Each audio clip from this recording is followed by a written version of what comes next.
Squirrels!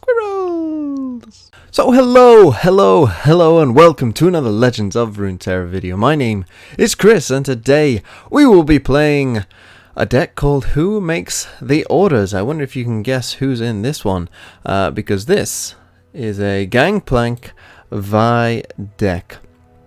And the reason for this is because I kind of found my new favorite champion, or certainly one of them, and that is Gangplank. Now, I also saw a Reddit post talking about how Gangplank needs a buff, how he's not very good, how he's just basically, when he's not leveled up, a 5/5 version of Dreadway Deckhand.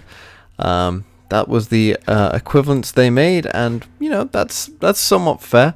And that his leveled up version is essentially just a Nivea.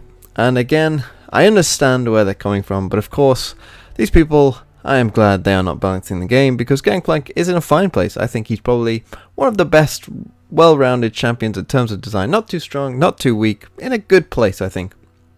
Let me explain why. Well, Gangplank, a lot of his strength comes from the fact, well, his strength doesn't really lie in any one area, is what I should say. Is that it's kind of well-rounded in all senses. You know, his 5 mana, 5/5 overwhelm. Perfectly reasonable, right? There's nothing wrong with the stat line. When he comes in, he summons a powder keg. So that means that, you know, one of the best cards in the game, Will of Ionia, doesn't affect Gangplank as harshly as it would on other champions, such as Vi, our other champion, where, you know, Will of Ionia completely destroys Vi in pretty much every single way. With Gangplank, it of course sets us back a bit. You know, we have to play a 5 mana unit again. But again, we're getting something out of that, because every time he's played or summoned, he gets a powder keg. Now, his level up condition isn't the easiest. You've damaged the enemy nexus in 5 different rounds, but if you can build the deck around this, which we have, and again, this isn't that hard for Gangplank, because his region does this quite well. Unlike Sejuani, where she has to go to other regions to get her ability to damage the enemy nexus in different rounds, Gangplank, his whole region has a lot of different ways of doing that. And so his level up condition fits quite nicely with the region that he's in, and his level up condition, this person again on Reddit compared it to a Nivea, and I get what they're saying, because when you attack with Gangplank and you've got one keg that he's probably summoned the round before, it's going to deal 2 to everything. Of course, they're missing the complete point that Gangplank has overwhelm. So if it kills the unit that's blocking him, he then will do 6 damage to face as well. Or if it will obviously weaken the unit that's blocking him, meaning that he will get some extra damage in on the opposing unit. And a 6/6 as well is a pretty strong body. Like, this stats in this game do matter more than others, because of the rules of the game, right? Because the health stat, you know, doesn't go back up, you have to have regeneration to have it reset, because of, you know, the high cost removal spells and everything like that. It means that the stats do matter. You can't just write it off as, oh, it's just a 5 mana 6/6 with overwhelm, you know, that's not very good. That is good in this game, and it really annoyed me. It really annoyed me, because this effect is quite powerful. And if you ever face an opposing leveled up Gangplank, you will know it is quite powerful. And yes, in the keg control deck, the deck is not built around Gangplank, and therefore leveling him up is quite hard. So I understand why you might think he's just a 5 mana Dreadway deckhand. But in a deck that focuses around Gangplank, his level up condition is pretty strong, and then the longer he's on the board, he keeps making kegs, and they become threats again and again and again. And I'll end my speech there. Let's go through the rest of the deck.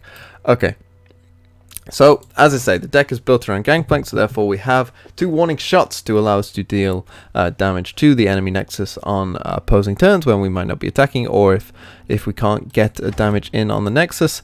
We also have Jagged Butcher, who's just a very strong 1-drop in general. There's not much more need to say. Obviously, Plunder again, we're going to be hopefully doing that quite a bit. Parlay, not the strongest spell, but you know, obviously goes pretty well again with dealing damage to the enemy nexus on a turn that we might not be able to. It's also goes well with the kegs as well, of course. Now, unfortunately, I know some of you will hate me for doing this, but we are playing the draw from the opponent's deck. It just gives this deck extra range. It gives it extra viability, you could say, to, you know, continue to get resources and use the opponent's deck if we have to to help us out. And obviously we are plundering again, as I say. It's kind of an effect of this deck, so we can often use this on opposing turns as well. The Black Market Merchant. Dreadway Deckhand, of course, is a pretty solid unit, and that's why that comparison to Dreadway Deckhand doesn't make that much sense, because Dreadway Deckhand is a pretty solid unit. Now, important to note, do not play Dreadway Deckhand if your opponent is attacking on turn 2, obviously unless you have to. If you're playing against an aggressive deck, it's fine.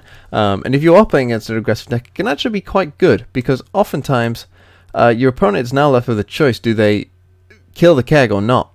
Because if they don't, they potentially risk, you know, a board wipe of some sort. But if they do, then they've given you essentially a free block. So Dreadway Deckhand, pretty good in all circumstances, but make sure that you don't misplay and give them the free keg. Make It Rain obviously goes very well with the kegs. I don't really need to explain why Make It Rain. And again, Mystic Shot are in this deck. They're just cards you're going to play. Pilfered Goods, as I mentioned, we're using the draw from the enemy deck. I know. It's unfun. It's whatever. You should be able to see the cards. You know, they're good cards. You know, I'm trying to build a good deck here. Get Excited, obviously, again, is going to deal damage to them. Petty Officer as our 3-drop to... I quite like the versatility of Petty Officer is what I found. I quite like that, you know, in certain circumstances you will want the keg, and again, it's that versatility that is quite useful. You know, sometimes you will want the 1-cost ally if you just want to open attack, but sometimes you'll want the keg. And I think the versatility of this card is pretty useful. Static Shock obviously goes really well with kegs. You know, dealing 2 to 2 things and drawing 1 is obviously very good. Yodel Grifter, obviously very good as well. Again, drawing cards from the opponent deck. I know, unfun, blah, blah, blah. But gives a warning shot, and that's kind of the main reason he is in there. We are actually running quite a few PnZ cards, 11. And so, you know, sometimes it won't come off, but a lot of the value is in the warning shot that we can use to then plunder. Gangplank and Vi. I mean, we've talked about Gangplank. Do I really need to talk about Vi and why she's strong? Obviously, her level up goes quite well in that she's a very good finisher for this deck. She's going to deal 5 to the enemy nexus, and normally by the time that is happening, then we are going to be, you know, hopefully seeing the opponent pretty low on health. And obviously, Vi is just very strong. I don't really need to explain. And Riptide Rex, another card that is extremely strong and powerful and a great finisher for this deck and potentially can win games. So, with that said, let's get into some games with our friend Gangplank. So, against Sejuani Twisted Fate, so we're playing against a plunder deck ourselves, one would assume. Could be interesting. So, obviously we know that the important thing is to stop the plunder, and this is what I'm talking about with Sejuani, that oftentimes they will have to go outside of their own means. We can drop the Gangplank to start off with. Parlay. Could be a pretty good kill here on something like an Omen Hawk to start, so I won't mind that. And we'll keep the Pilfered Goods. Nice early start for us here. Good early options. So he's passing, so I think we will just play the Butcher.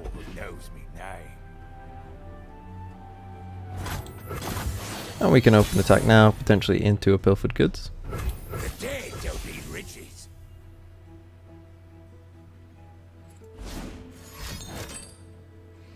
So he's warning shots into Pilfered Goods. Okay. Obviously there's nothing we could have done about that, but that's fine because we're going to do it back to him.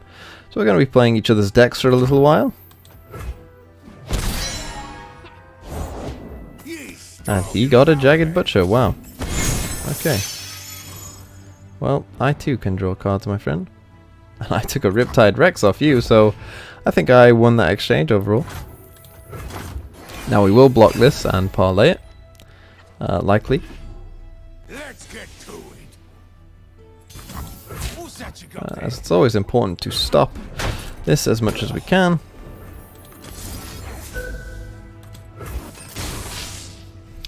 And it's a pretty good start for us overall here, as we get another round on Gangplank.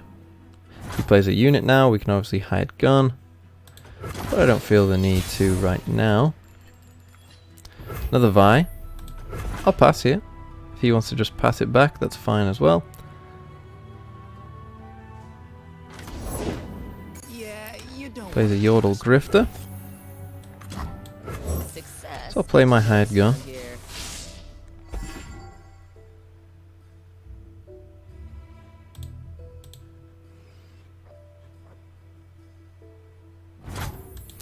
I actually, well, actually no.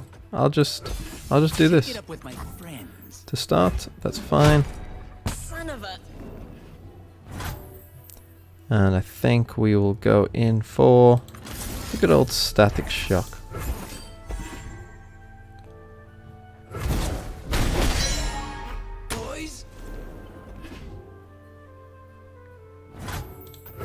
He just passes there. That's interesting. He didn't use the warning shot.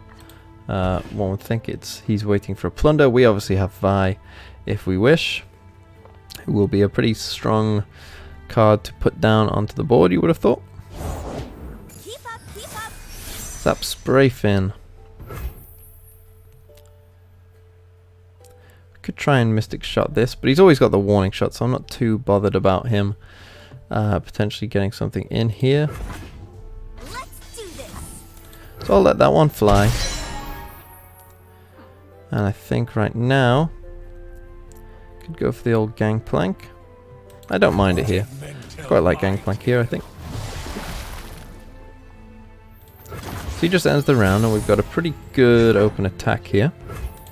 And obviously with the keg as well, we've got the ability to deal some real damage. A Frostbite maybe? If he does like harsh winds this or something, I'm totally fine with that. I can't think of too many things in these regions that can deal with a 5/5 that well. Just to make it rain. Well, if he's just gonna make it rain, then I think I will take my static shock now, whilst I can.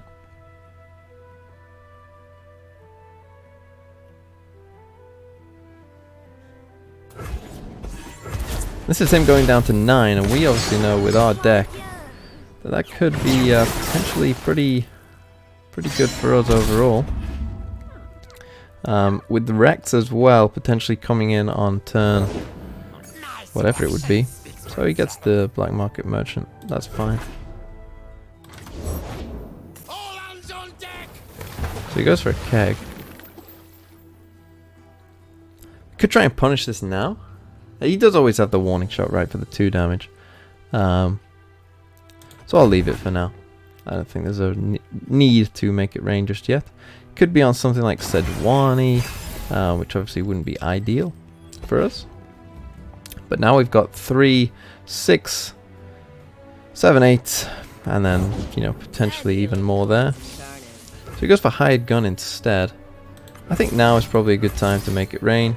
That's probably pretty good for us overall. Killing this is quite nice. Getting the 1 damage is going to level up our Gangplank. Your king has returned. And so with our leveled up Gangplank, now if he can't kill Gangplank, then he's in real trouble. And I mean, he is in real trouble if he can't kill Gangplank. We've also got Vi as a pretty big blocker, of course, for anything he wants to do. Could, you know, Twisted Fate here and stun. Just the Yordle Grifter again. That's kind of fine. I think I might at this point just go for Vi.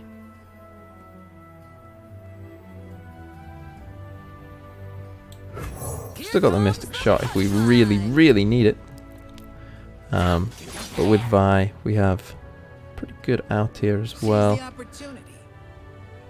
So unless he picked up a Get Excited from us, he is playing this card. Oh no, we only run 2 Get Excited, so this isn't Get Excited. It's a Mystic Shot.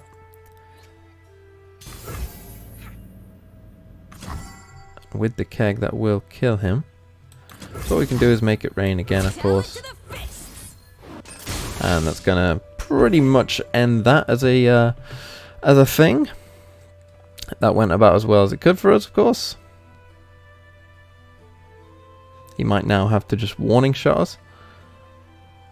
But this getting this really puts the icing on the cake. That's the kind of one that I was hoping for more so than even the keg.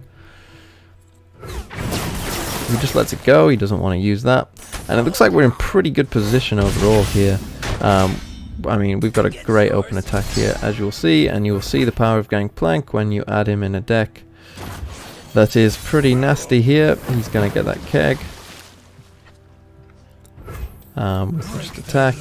Do I care about Vi taking this? I mean, it doesn't really matter. Like, this game is over. He has to kill Gangplank here.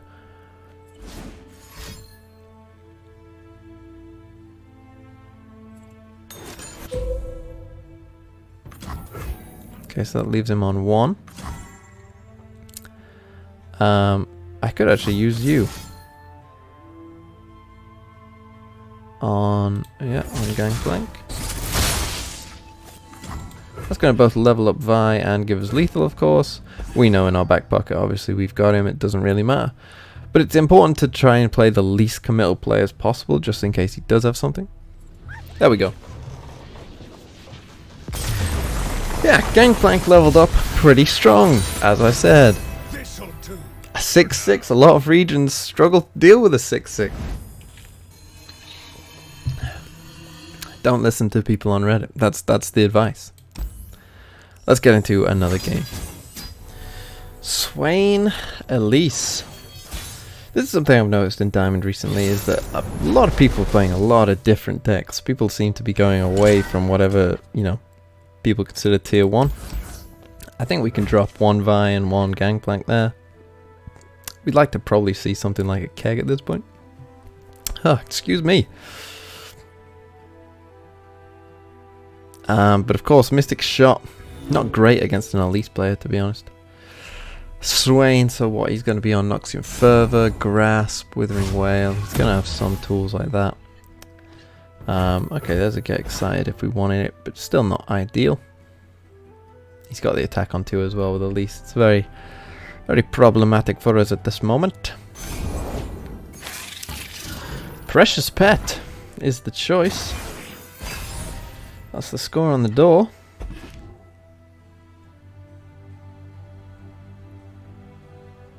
Be quite happy if he just went in for an attack right now, to be honest. Don't really have a proactive play though next turn if he does just do that. Do have the Stack Shock on the Precious Pet. Fearsome Horror. This guy playing an aggro deck? Okay. Well then, I think we will just kill you.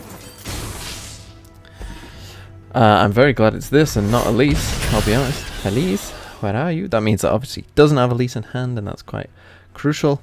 This guy likes thinking about his play. It's like, come on bro, like, now you put this card here, and it will attack me. You press this little button over here that says attack, and then I let you attack, and then we can move on with this game. Okay, he finally attacked. Normally I don't like hate on ropers at all. I'm quite fine if people do rope most of the time, but when it's when I can do nothing, it's your turn to just attack. Like, you know, just attack.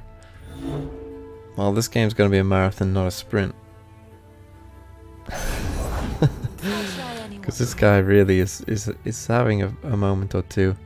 I could kill the Precious Pet now. I'm not sure it's really worth it. We could pass. Obviously, we are not the aggressor in this situation. I'm interested by his deck. Okay. Well, I mean, at this point, it would be rude not to just kill both Precious Pets. And that means that his open attack is much worse, of course, and now he probably will have to go in for something. We can play the deckhand.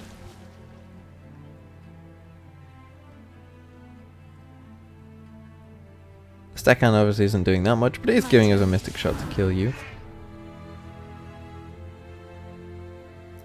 And then next turn we've got Vi as a big option.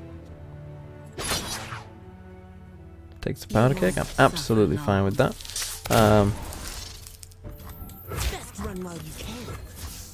Is there anything you can do with 2 mana? Glimpse, perhaps?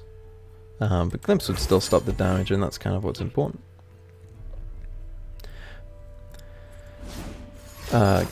Transfusion. Okay. I mean, again, I don't really have an idea for what this guy is playing, but Transfusion apparently is in there. So young. That's fine. We're still on 12. We're still pretty healthy, and we're about to drop Vi, who's just a massive threat, and who is going to help us pretty remarkably. He shouldn't have any way of really dealing with Vi. Thus is the strength of Vi, and the reason she needs to probably see a nerf. He can't play Swain here either. Is even close to leveling up Swain? No, so Swain isn't even that big of a threat right now. But Vi is. I'm not going to risk another transfusion. Not with the Dreadway deckhand. We can afford to sort of wait, I think. If we can get to turn 8 with Rex there, hopefully this is dead by then.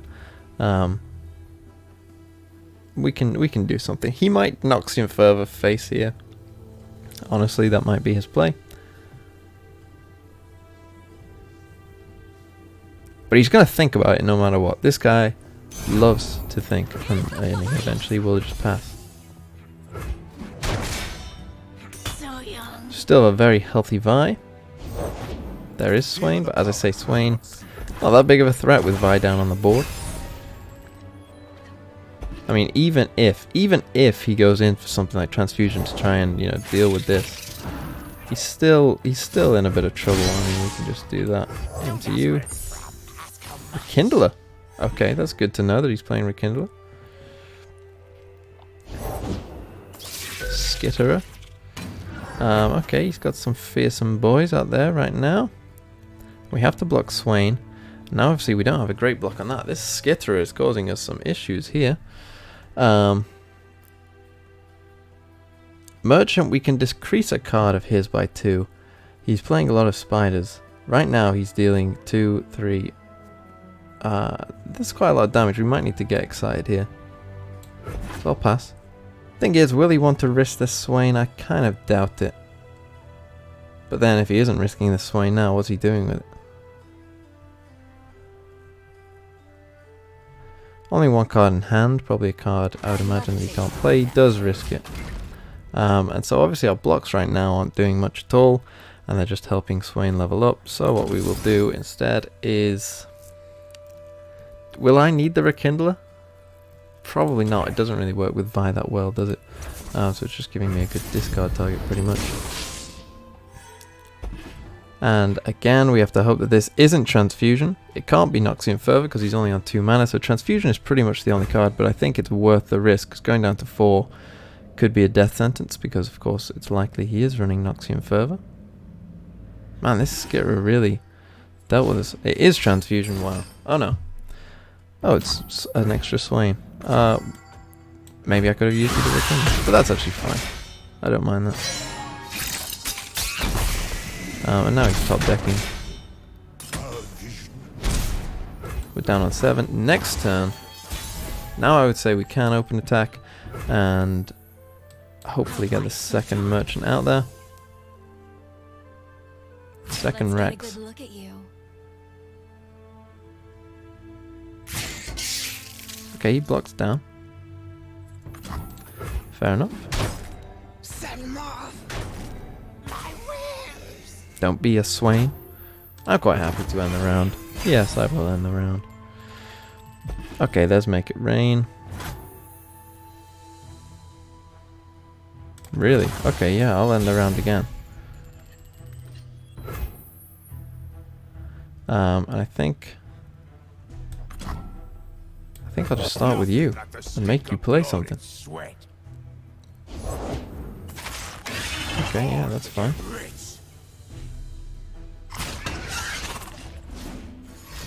Noxian Fervor.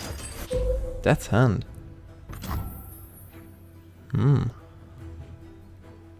Okay. I think now we'll go for Rex. I think now we'll do this. It's not the best play, but it is a play. And that's why we're going for it. So we will do this. It'll deal a bunch of damage to him. It gives us a 7/4 on the board. Essentially, right now, obviously, we just need to survive. If he does pick up a Swain, we now have a blocker for it. This is not a Noxian Fervor. You did not top deck Noxian Fervor. You did. Yikes. Okay. Well, then we just have to hope. It was always likely, to be honest, because obviously we didn't play anything. So right now, then, we are in. Hopefully survive till this thing can attack, and then use the second one to kill him. Just have to hope he didn't top deck something good, like a Brood Awakening. Oh, I'm an idiot. I'm an idiot. I just misplayed severely. Absolutely massively. Oh my god. Such a big misplay. So what I'll do is I'll go for Dreadweight Deckhand. As this is sort of an extra blocker. Yeah, but he won't. He'll put me down to 1. I mean, I could kill this. There's a difference between 1 and 3. I mean, he's running Death's Hand, I suppose. Oh. The misplay was, I should have get excited first when the Brood Awakening was on the stack, then use Riptide Rex to kill all these spiders, and we would have won the game, and it's cost me the game. I'm going to take a risk. I'm going to take that risk.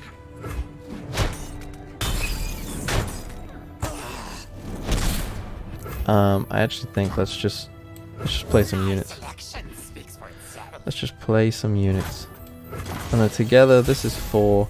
You might deal 7 to him. Let's attack.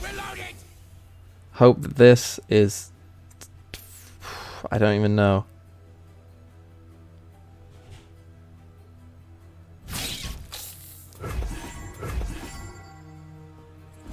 No. Glimpse. Okay. Glimpse.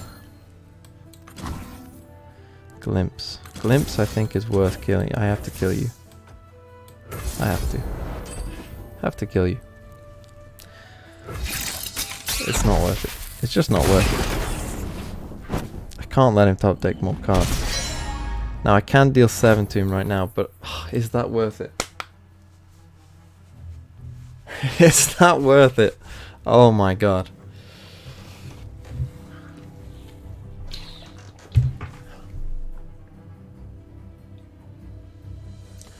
Is dealing 7 worth it? I think it is. I think it is. I think it is. Let's do 7 damage.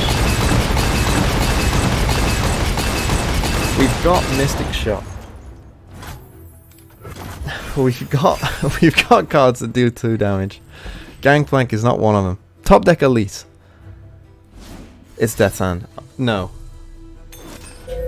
Okay. Okay, Vile Feast is absolutely fine.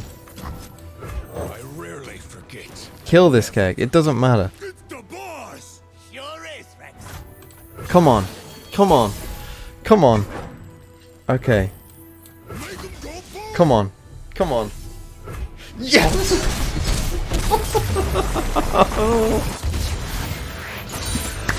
Oh my god.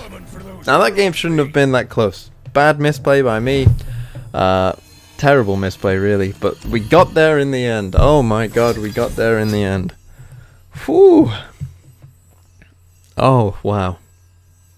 And this really, I think this deck is, again, another showcase on why PnZ is probably a little too good for where it is right now. And that is because, obviously, you've seen, with cards like Static Shock, you can go both ways with it. You can become the aggressor and the defensive player so easily that it kind of doesn't matter what you do.